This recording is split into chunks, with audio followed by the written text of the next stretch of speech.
Bienvenidos y welcome to the Biz Bruja podcast, where we're claiming our powerful intuition, our sacred medicina, embracing our magic and healing ancestral patterns, invoke powerful creations in our own well-being, our lives, familias, community, and our businesses. Remembering that our businesses are so important at this time. I'm the creatrix of this blogcast, the Biz Bruja herself, Vanessa Codorniu, a modern-day bruja, fourth-generation psychic medium, clinical hypnotist, energy healer, and soul biz mentor and coach.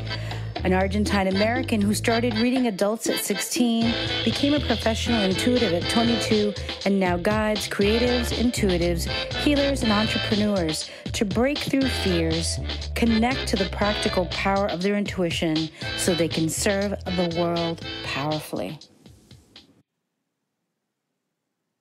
Hola, mi gente bella. Hello, everyone. I'm so happy to be here with una querida amiga and an amazingly talented colleague as well. So everyone, please welcome Ilona Pamplona. Hola, Ilona. Hola. So happy to have you here. So my people, she's been here before. You know, she's a fabulous astrologer. She is also a human design expert. She's written a fabulous book. And can you give me the title? Because I know part of it.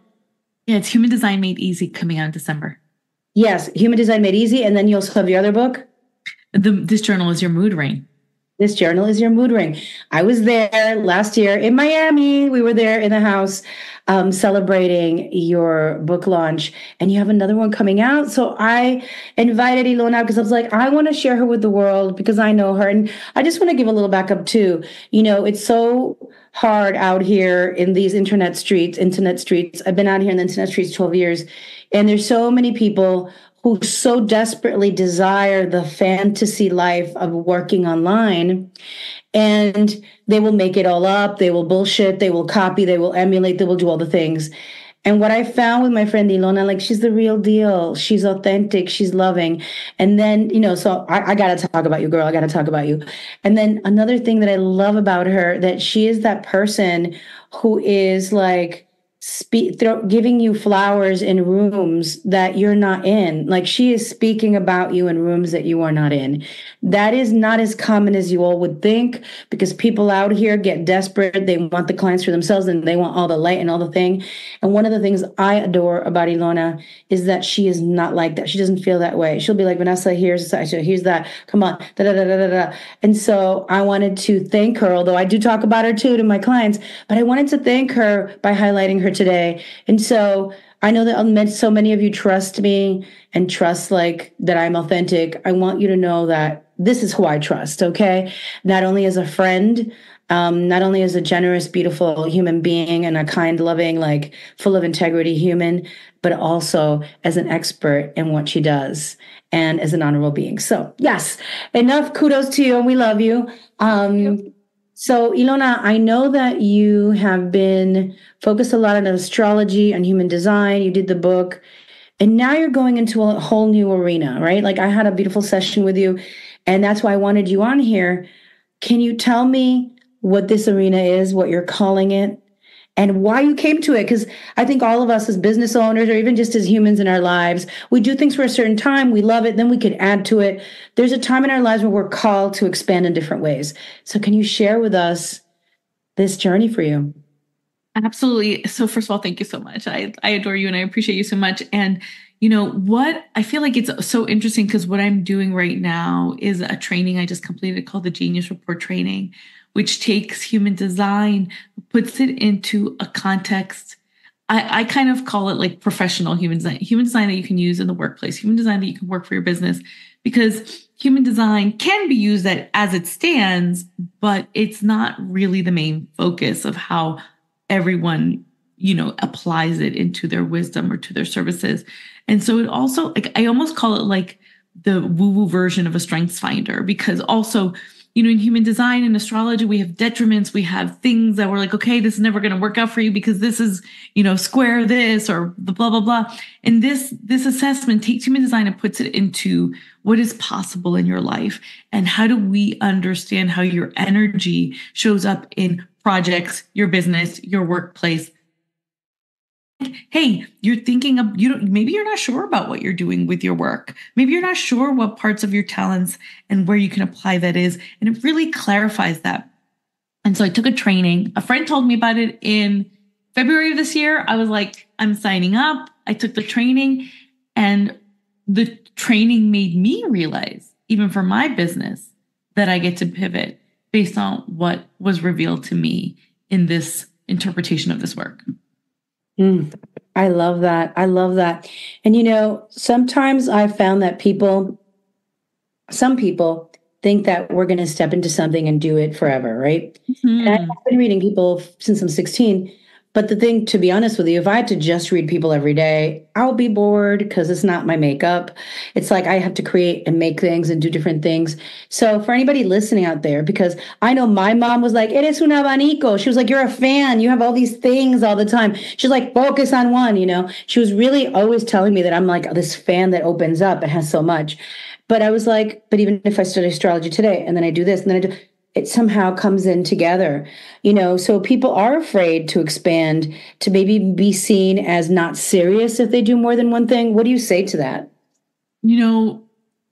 I think it's sometimes, there's so many things I can say to that. Like, I think about my specific genius report, and one of the messages was like, even like, I don't remember the exact terminology, but it was, for me, I took away the sense of, even if I'm interested in something new, it doesn't mean I need to abandon what was. It's that I can integrate that, and like every new thing I do just evolves what I am creating. So it's not like, oh, I found this, I'm abandoning everything and moving on to the next thing. Now, I also think about human design and how we talk about, 70% of the population has a sacral authority. And so there are going to be moments that you're like, here I am, and then here I'm not. Your energy is going to light you up in different places. And so also, can you learn to trust yourself to follow the spark, or follow the intuition, or follow the instinct, and trust yourself?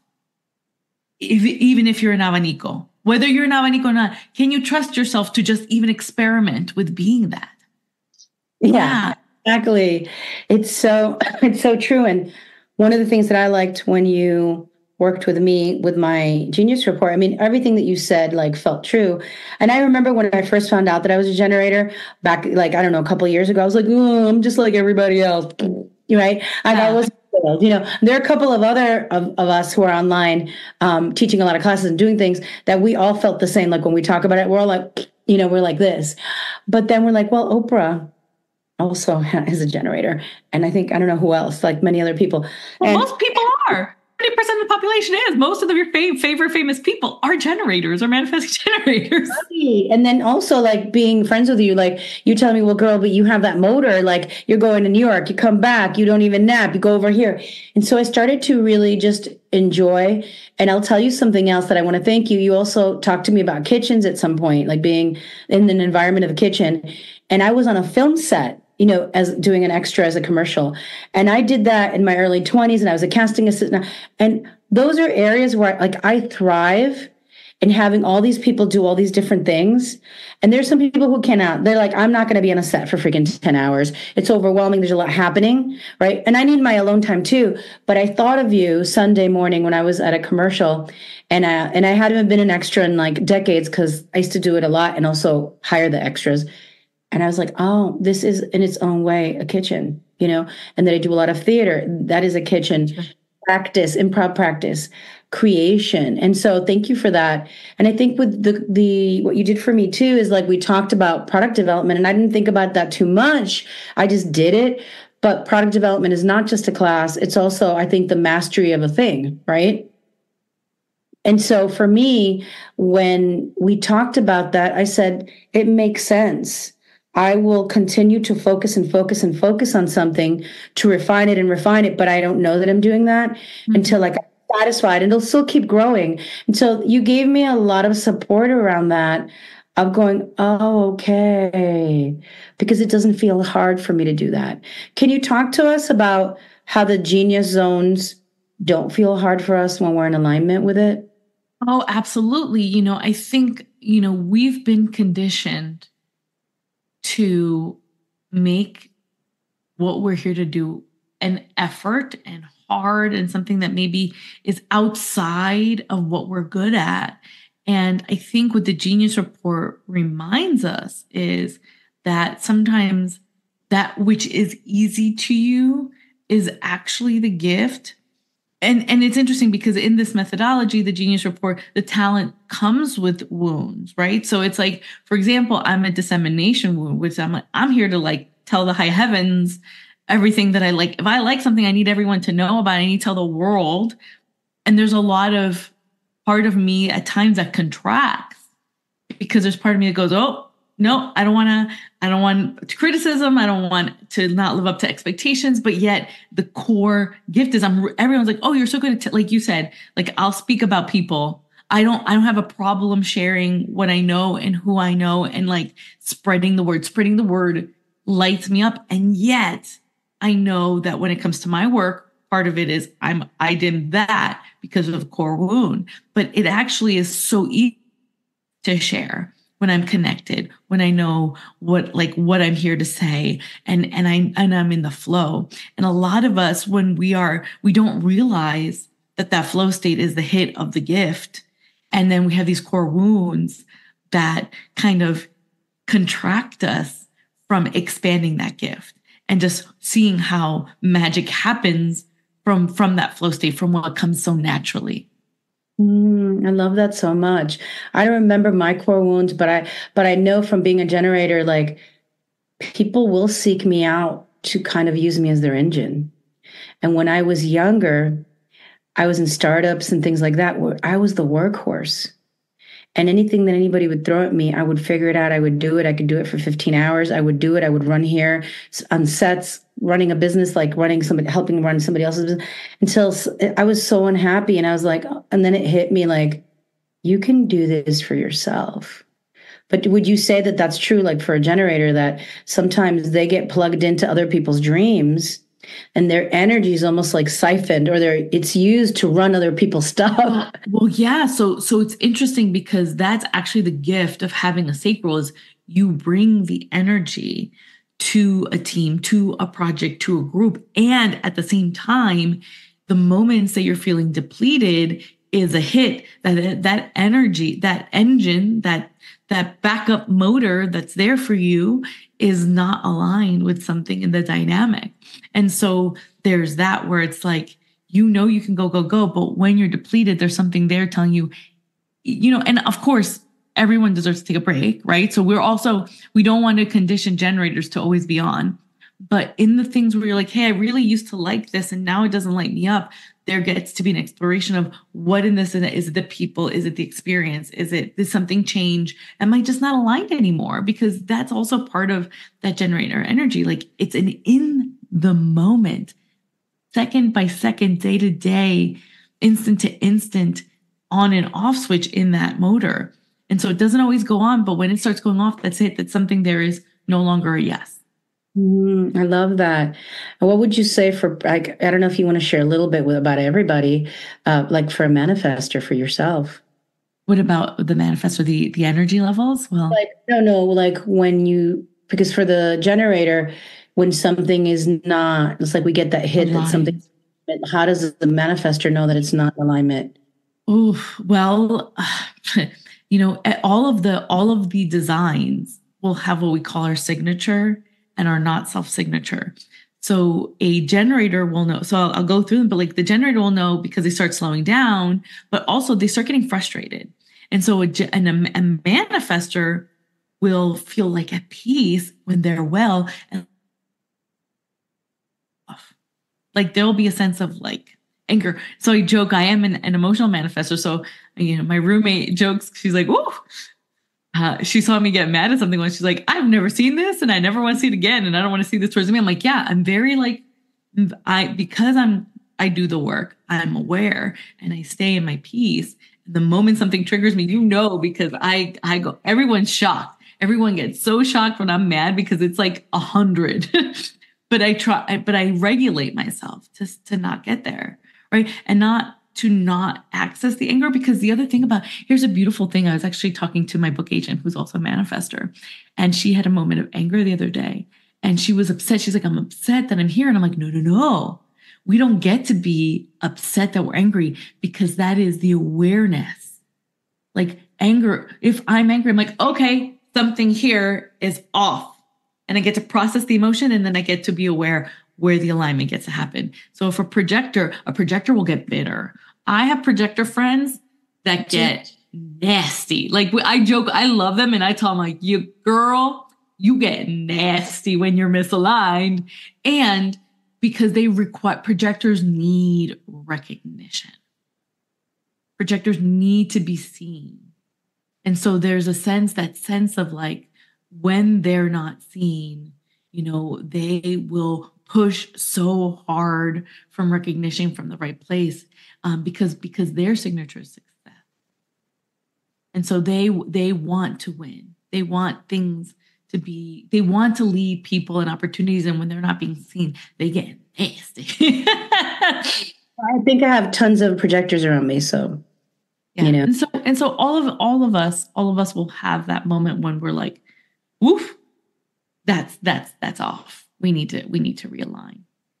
Absolutely. I love that. And what is the connection? And maybe you've answered in some way, and somehow I didn't get it because I'm not an expert in this, but what is the connection with human design and then the genius report? Like, how does... Yeah. So human design, I always, people used to ask me, well, what's the difference between astrology and human design? Like for me, when we look at what's the intention? So when we look at the intention of astrology, it's astrologos, the story of the star. It literally is Greek for the story of the stars. Human design, it's an experiment, because it was originally called the human design experiment, to say, here's an experiment on how your energy works to really align with the world around you, yourself and the world around you. And Gene Keys goes, hey, let's take the understanding of that energy and really put out your genius so that you're applying the gifts of your energy into these collaborative workspaces and projects, or your entrepreneurship, so that you can actually max it. So it's taking core human design work, repackaging a little, you can use in the workplace, right? So instead of, for example, one of the channels are some of our gifts and talents. I have what's called the channel of struggle in human design, and they call it the design of being stubborn. And, when you read that, you're like, oh, that's not interesting. That's not cool. But when you look at it from the Gene Keys perspective, they call it having the talent of optimism and fighting spirit. So so instead of saying, hey, you're really stubborn and things are a struggle for you, it's able to say, hey, but you bring the gift of the person who's always going to bring optimism, and they're not going to give up. They're going to be like, how are we going to make this happen? So it really takes the core principles of human design into the gifts that we bring into the world, into the project. I love that so much. One of the things that you shed light on, I just pulled up my little genius report when you were talking about development, right? And that really, it made me start to look at all of my work, my classes, my sessions. I'm like, oh my God, this is a gift. You know what I mean? And of course, like you said, we ignore ourselves. Like we ignore what comes naturally to ourselves. And even though I know about that, because I always say that the eagle is flying over, the world in the mountains. And it's not like I have really cool wings. Check me out. Yeah. What it does. Like I've been teaching that for a long time. I'm like, just like our intuition, our abilities. But when you started to share with me, that I'm passionate about development, I started to look at all of my business in that way. And I was like, oh my God, that is so important. Like, obviously I care about transformation. I care about all these things, but I actually do get really excited about developing ideas and developing things. Some people love to just have the ideas. I love to see them grow. And so that really, really helped me in our session, and even who I can work with, right? Like working with person or working with communities or working with organizations. Of course, I didn't know that from experience, but it's like you highlighted in the Genius Report. And I was like, okay, I get it, So that really helped. That really is what I had. I really had a aha moment when in the course, I realized that we all have a talent. We're supposed to put in a certain dynamic, and that will unlock our prosperity.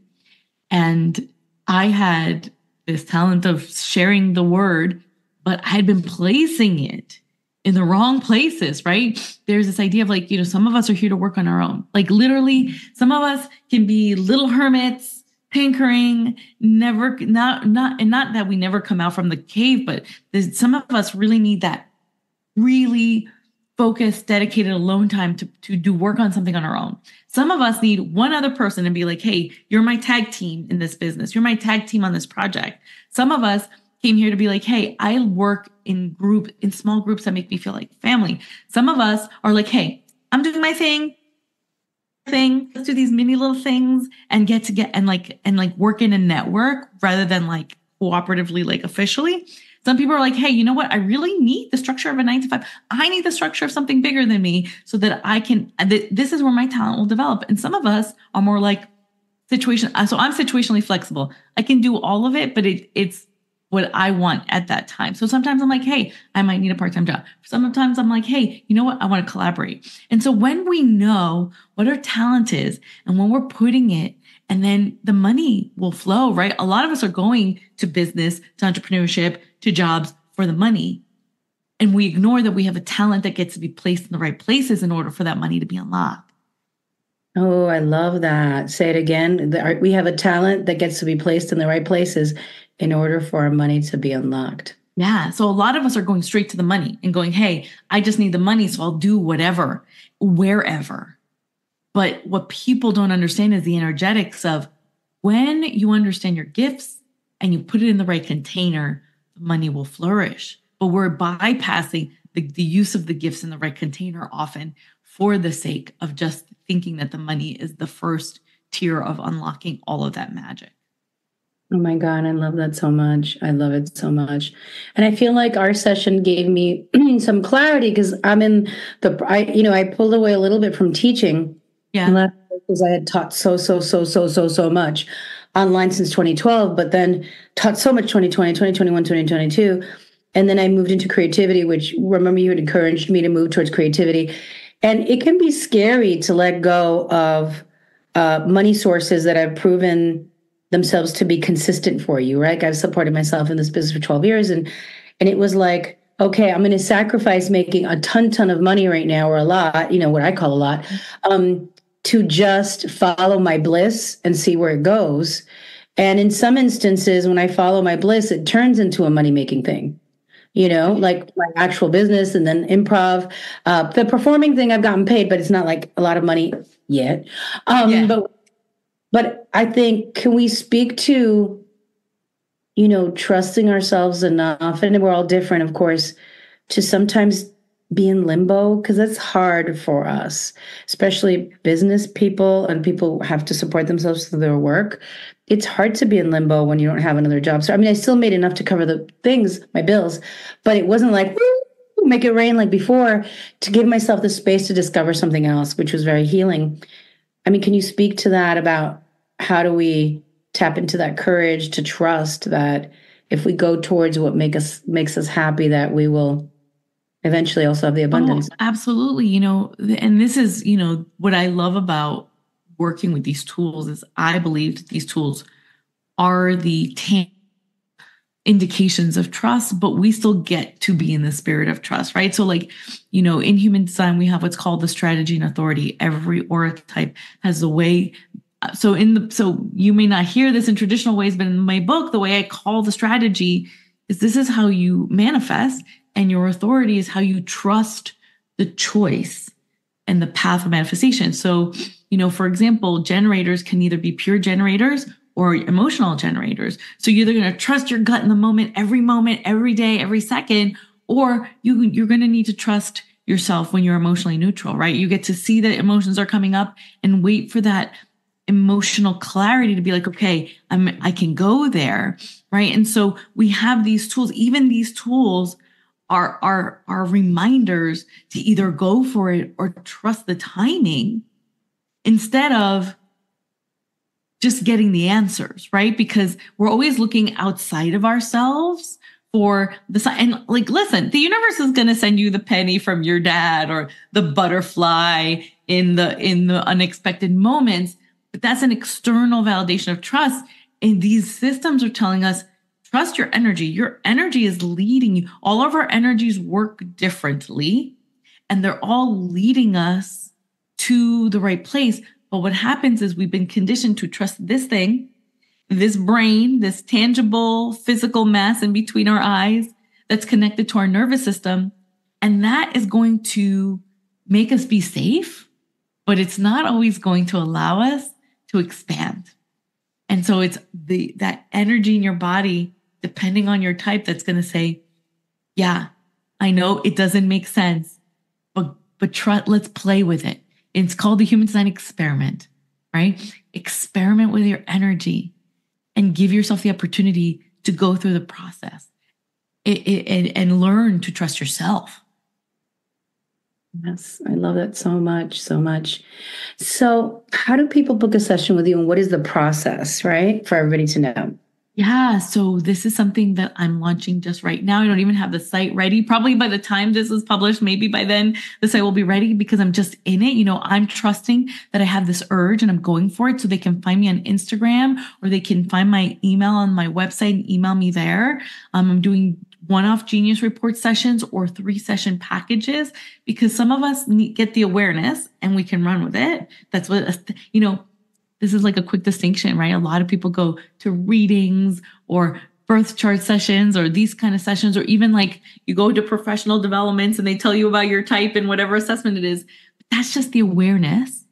We get to do something with that awareness. So I also am offering a 3-session package. So if you want to do a little bit more with that awareness and kind of put a plan together, you can do that too. So you can either just get your dose of awareness or you can get a dose of awareness with some support along the way.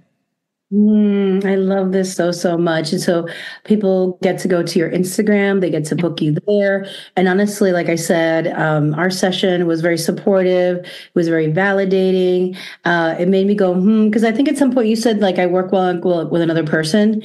But the truth is, all of my business was really built alone. So you were like, but look out to work with other people. And when I do work with other people, I really enjoy it. But I was like, I've always felt that, but haven't really met that person to actually do that in 12 years. But I'll do collaborations. So that kind of highlighted it for me, like, okay, there's still possibilities that could happen. Or even in the way that you said, like, I'll be hired by somebody to just come in and teach a class, right? Manifest House or here, we come into these spaces. So yeah, there's just so many beautiful ways to work. Well, it's interesting because I just did a session for someone yesterday who also said that because their highest was in business with one other person. They're like, I've been trying for like 15 years and I haven't found the person. I'm like, amazing that you keep on seeing that you want to be pulled towards that partnership and the right partner hasn't evolved, but it doesn't mean that that dynamic is wrong, right? Because we create these stories that, oh, well, I've tried and it didn't work, so that must not be right, right? And at the same time, it is an experiment because you also have working in networks, which is like being invited by things like Manifest House. We have multiple dynamics that work for us. We just have ones that are like the best use. And sometimes it's just an experiment of finding that right environment to put those talents in.